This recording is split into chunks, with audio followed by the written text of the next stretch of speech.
कैसे जीऊँ, तोरे बिना कैसे जीऊँ।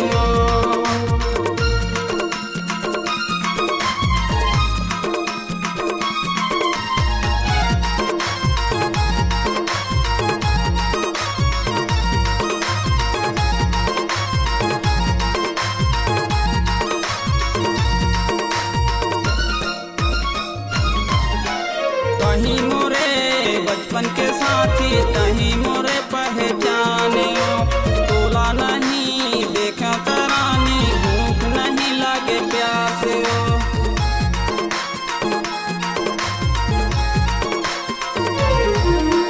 कहीं मोरे बचपन के साथी, कहीं मोरे पहचानियो, तोला नहीं देखा तरानी, भूख न लागे प्यास हो।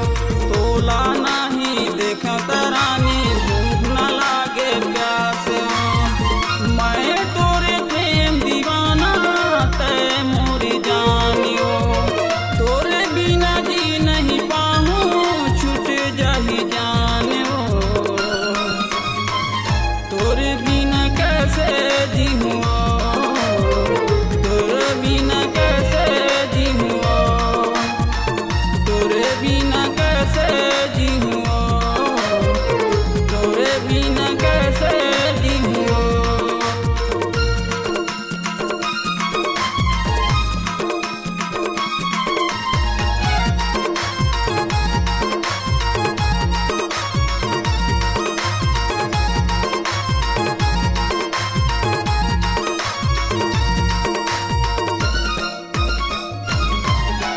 दिन राती घूमत रहतो घर के बारी कुलियाले, छुप छुप के मैं देखत रहतो घर के डहरी कुलियाले।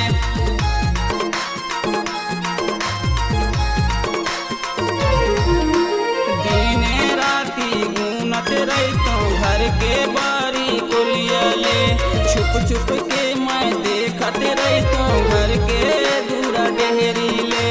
छुप छुप के